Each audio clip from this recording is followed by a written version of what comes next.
जय असो. महात्मा फुलेंचा जय असो. शाहू महाराजांचा जय असो. अनुसूचित जाती आरक्षणाचं वर्गीकरण झालंच पाहिजे, झालंच पाहिजे, अनुसूचित जाती आरक्षणाचं वर्गीकरण झालंच पाहिजे, झालंच पाहिजे.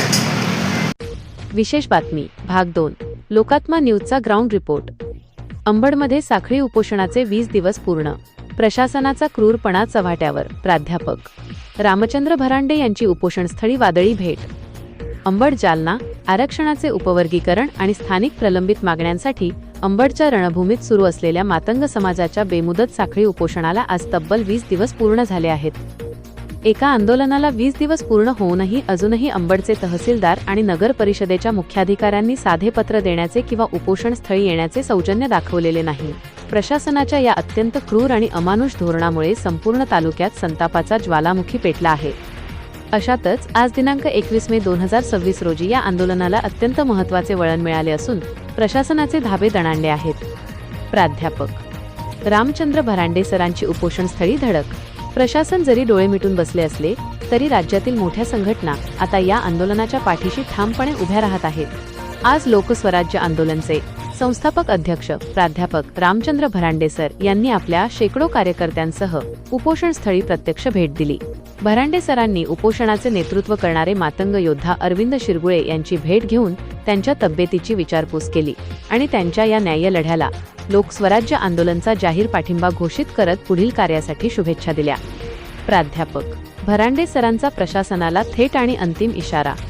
उपोषण स्थळावरून बोलताना प्राध्यापक रामचंद्र भरांडे सरांनी अंबड प्रशासन आणि नगर परिषदेच्या मुख्याधिकाऱ्यांवर शब्दांचे कडक प्रहार केले. 20 दिवस उलटूनही साधा पत्रव्यवहार न करणे हा सकल मातंग समाजाचा अपमान आहे. प्रशासनाने तातडीने झोपेतून जागे व्हावे. आंदोलकांच्या मागण्यांची तात्काळ दखल घेऊन त्या पूर्ण कराव्यात. अन्यथा लोकस्वराज्य आंदोलन मातंग समाजाच्या खांद्याला खांदा लावून रस्त्यावर उतरेल असा थेट आणि निर्वाणीचा इशारा प्राध्यापक भरांडे सरांनी प्रशासनाला दिला आहे. 20 दिवसांचा संघर्ष. तहसील आणि नगर परिषद अजूनही मूग गिळून. तहसील कार्यालयाच्या अंतर्गत येणारा आरक्षणाचा विषय असो की नगर परिषदेच्या अंतर्गत येणारा फुलेनगर सुरंगेनगरच्या रहिवाशांचा PR कार्डचा आणि साठेनगर स्मशानभूमीच्या विकासाचा प्रश्न असो, दोन्ही कार्यालयातील अधिकाऱ्यांनी धारण केलेले मौन संशयास्पद आहे. साधे पत्रही न देणाऱ्या या अधिकाऱ्यांविरुद्ध आता सकल मातंग समाजात प्रचंड असंतोष निर्माण झाला आहे. 20 दिवसांनंतरही ढिम्म राहिलेले प्रशासन. प्राध्यापक रामचंद्र भरांडे सरांच्या या थेट इशाऱ्यानंतर तरी जागे होणार का? आंदोलनाचा हा विळखा आता प्रशासनाला कसा भारी पडणार आणि ही कुंभकर्णी झोप घेणारे प्रशासन जागी होणार का? हे सर्व आपण लवकरच पुढील भागात पाहणार आहोत. लोकात्मा न्यूज चॅनलसाठी प्रतिनिधी तरंग कांबळे, अंबड.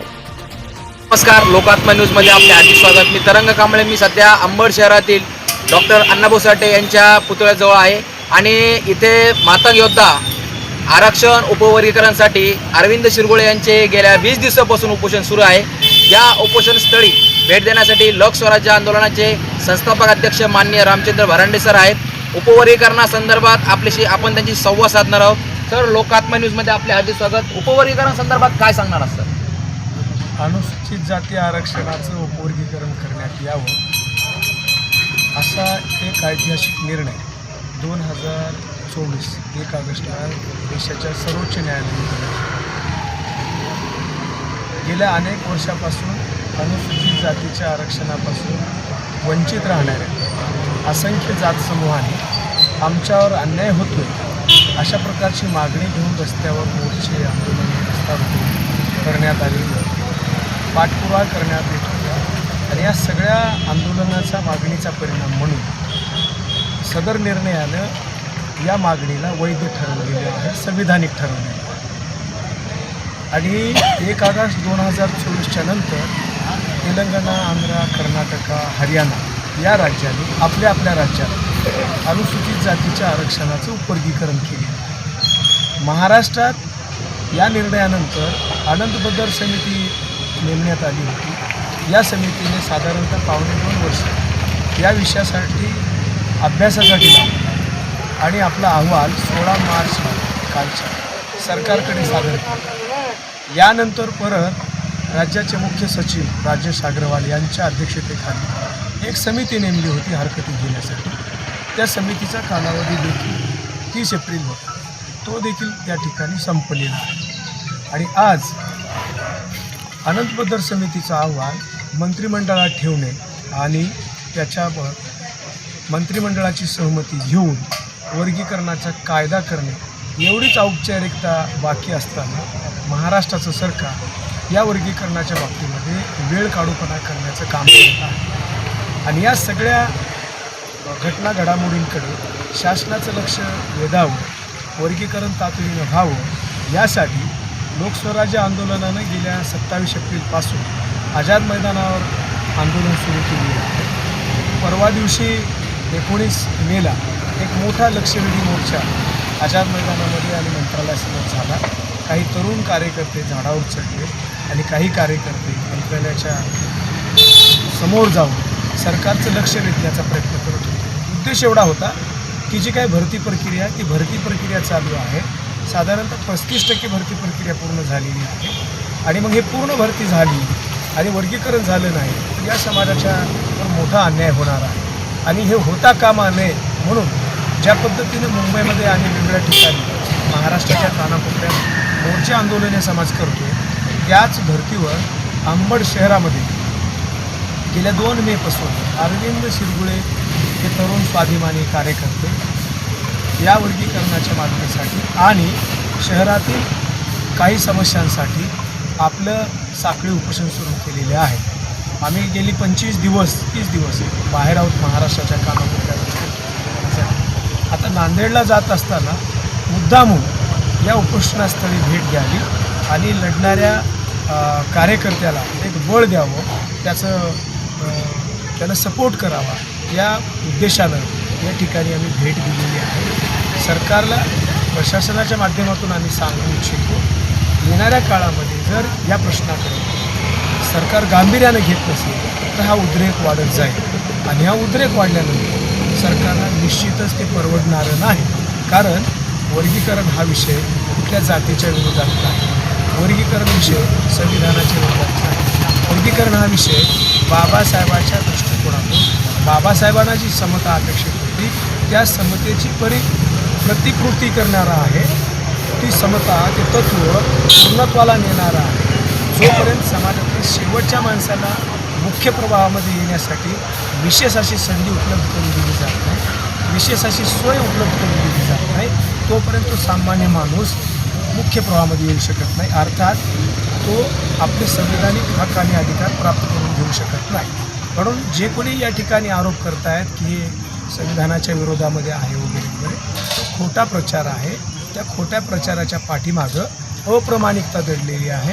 ते बुद्धिभेद करत आहेत आणि म्हणून बुद्धिभेद करणाऱ्या अप्रामाणिक अशा पद्धतीची भूमिका घेणाऱ्या लोकांना आमचं नम्र निवेदन आहे, तुम्ही बाबासाहेबांचा लढा पुढे न्यायचा असेल तर वर्गीकरणाच्या लढ्याचं नेतृत्व करा. या वर्गीकरणाचं जोरदार वैचारिक पातळीवर समर्थन करा. या संवर्गातले आपलेच भाऊबंद आहेत, पाठीमागे राहिलेले आहेत आणि पाठीमागे राहिलेल्या भाऊबंदांना पुढे घेऊन जाण्याची जबाबदारी तारलेल्या लोकांची आहे. अर्थात जे स्वतःला आंबेडकरवादी म्हणून घेत आहेत त्या आमच्या भावंडाची आहे. म्हणून त्यांनी हे करावं असं आम्ही आग्रहाने आणि अधिकारानं त्यांना सांगू इच्छितो. कारण का ते आणि आम्ही समजुती आहोत, ते आणि आम्ही या व्यवस्थेचे बळी आहोत, ते आणि आम्ही या ठिकाणी 2-2.5 हजार वर्ष गुलामी सहन केलेली आहे. त्यांना जे मिळालेलं आहे बाबासाहेबामुळेच मिळालेलं आहे. आमच्यातल्या काही लोकांना मिळालेलं आहे तेही बाबासाहेबांमुळेच मिळालेलं आहे, संविधानामुळे मिळालेलं आहे. आणि ज्यांना कोणाला मिळालेलं नाही त्यांना मिळवून देण्याची जबाबदारी आहे आणि ते बाबासाहेबाच्या संविधानाच्या माध्यमातूनच शक्य आहे. या वस्तुस्थितीकडे ते दुर्लक्ष करू नयेत हे आम्ही त्यांना नम्रपणाने सांगू इच्छितो. मित्रांनो आणि भावांनो, समाजातल्या सर्व शिकलेल्या लोकांना मला निवेदन करायचं आहे, शिकलेल्या लोकांनी या आंदोलनाला ताकद दिली पाहिजे. उडारलेल्या लोकांनी आंदोलनाला ताकद दिली पाहिजे. ज्यांच्याकडे 4 पैसे आहेत त्यांनी येऊन या ठिकाणी आर्थिक स्वरूपाची ताकद दिली पाहिजे. तेव्हा हा आवाज मोठा होतो. कुठलंही आंदोलन ताकदीशिवाय पुढे जात नाही, कुठलंही आंदोलन साधनाशिवाय पुढे जात नाही. आणि ज्या आंदोलनाकडे ताकद आणि साधना नाही त्या समाजात त्या आंदोलनाची सरकार दखल घेत नाही, त्याला गांभीर्याने घेत नाही. ही वस्तुस्थिती आहे, ही वस्तुस्थिती आहे. म्हणून अरविंद शिरगुळे हे एकटे नाहीत. अरविंद शिरगुळेच्या पाठीमागं महाराष्ट्रातला समाज आहे हे सांगण्यासाठी आम्ही या ठिकाणी मुद्दाम आलेले आहोत. महाराष्ट्राचे मुख्यमंत्री माननीय देवेंद्र फडणवीस यांची जेव्हा 2-3 दिवसामध्ये सामाजिक न्याय मंत्री संजय क्षीरसागर यांनी कालच्या शिष्टमंडळाला आमचे आदरणीय विजय गोरवाड, रावसाहेबदादा पवार, जगदीश भाई इंगळे, राजेश मोरे, रेखा कांबळे, गंगा शिंदे यांच्या शिष्टमंडळांना 2 ते 3 दिवसात मुख्यमंत्र्यांच्या समवेत बैठक लावण्याचं आश्वासन दिलेलं आहे. ती जेव्हा बैठक लागेल त्या बैठकीमध्ये आम्ही अरविंद सिरगोळे यांच्या उपोषणाची सुद्धा चर्चा करणारच. कारण का ते आणि बाकीचे प्रश्न समाजाच्या हिताचे आहेत हेही मला या ठिकाणी सांगायला काहीही हरकत नाही. सर, गेल्या 20 दिवसापासून उपोषण सुरू आहे. या संदर्भात प्रशासनाने दखल घेतली नाही, त्याबद्दल तुमची काय भूमिका, याबद्दल काय सांगा? प्रशासन जागरूक, संघटित आणि आक्रमक लोकांसाठी काम करतं हे आपण पहिल्यांदा मान्य केलं. जे त्यांच्या सिस्टीमला चॅलेंज करतात, अडचणीत आणतात, त्यांच्यासमोर प्रश्न निर्माण करतात, त्यांच्यासाठी सरकारचं जे काही प्रशासन आहे, तहसीलदार असतील, बाकीचे लोक असतील, ते कान, नाक, डोळा म्हणून काम करतात. त्यांच्या डोळ्याला दिसलं पाहिजे उपद्रव, त्यांच्या कानापर्यंत आपला आवाज ऐकू गेला पाहिजे, त्यांच्या गाडीला रस्ता मोकळा का नाही अशा प्रकारचा प्रश्न पडला पाहिजे. ते आपल्याकडून होत. परंतु ही गोष्ट प्रशासनातल्या अधिकाऱ्यांनी पण लक्षात घ्यावी. ज्यांच्याकडे साधनं नाहीत, जे अधिकारहीन आहेत, जे अन्यायग्रस्त आहेत, जे अभावग्रस्त आहेत, ज्यांच्यावर सातत्यानं आजपर्यंत अन्याय होत आला आहे, त्यांच्यासाठी खऱ्या अर्थानं ड्युटी त्यांची आहे. ते खुर्चीवर बसल्याच्या नंतर आपल्या अधिकाराची आणि घेतलेल्या शपथेची जी काही त्यांना विसर पडते ती केवळ आणि केवळ इथल्या यंत्रणेचा एक भाग आहे. प्रशासनावर जो समाज दबाव टाकतो, मग सत्ताधाऱ्याचा एक प्रकारे दबाव असतो, सत्ताधाऱ्याचा दबाव असतो, संघटित समाजाचा दबाव असतो. याही गोष्टीकडे आपण लक्ष दिलं पाहिजे. परंतु इथले जे तहसीलदार आहेत, जिल्हाधिकारी आहेत, स्थानिक आमदार आहेत, स्थानिक खासदार आहेत, ज्यांना सगळीच मतं चालतात, परंतु आमच्या रस्त्यावरचा संघर्ष त्यांना दिसत नाही. ही गोष्ट खऱ्या अर्थानं आम्ही त्याच्यावर विचार केला पाहिजे. आमची मतं घेण्यासाठी दारोदार गल्लोगल्ली फिरणारे, अण्णाभाऊच्या पुतळ्याला हार घालणारे, बाबासाहेबाचा जयघोष करणारे, आमच्या उत्थानाचा जो काही विषय आहे त्याच्या बाबतीमध्ये मात्र एवढी उदासीनता ही येणाऱ्या काळामध्ये निश्चितच त्यांना परवडणारी नाही. ते आम्हाला या ठिकाणी ठणकावून सांगितलं पाहिजे. आणि प्रशासनानं या उपोषणार्थींची भेट घेऊन तातडीनं त्यांच्या अधिकारातल्या ज्या काही मागण्या आहेत सामान्य माणसाच्या, त्या तर सोडवल्याच पाहिजेत. परंतु त्यांच्या अधिकारात नसलेल्या मागण्या, त्यांच्याविषयीची जी काही संवेदनशीलता आहे, समाजातली जी काही अस्वस्थता आहे, समाजाचं जे काही म्हणणं आहे, त्यांनी वरिष्ठांना कळवलं पाहिजे. नाहीतर काय होईल, त्यांना जर मग अरविंद सिरगोळेंना काय इथं हे झालेलं पाहायचं आहे का, शहीद झालेलं पाहायचं आहे का, ते परवडणार नाही आणि ते आम्ही होऊ देणार नाही. आणि येणाऱ्या काळामध्ये प्रशासनानं जर लक्ष दिलं नाही तर या इथल्या तहसील प्रशासनाला आपण त्यांना त्यांची जागा दाखवू शकतो. बघू शकता आपण, त्यांनी सरकारला इशारा दिलेला आहे, तात्काळ या उपोषणाची दखल घेऊन योग्य तो न्याय देण्यात यावा, असं रामचंद्र भरांडे सरांनी सांगितले. लोकात्मा न्यूज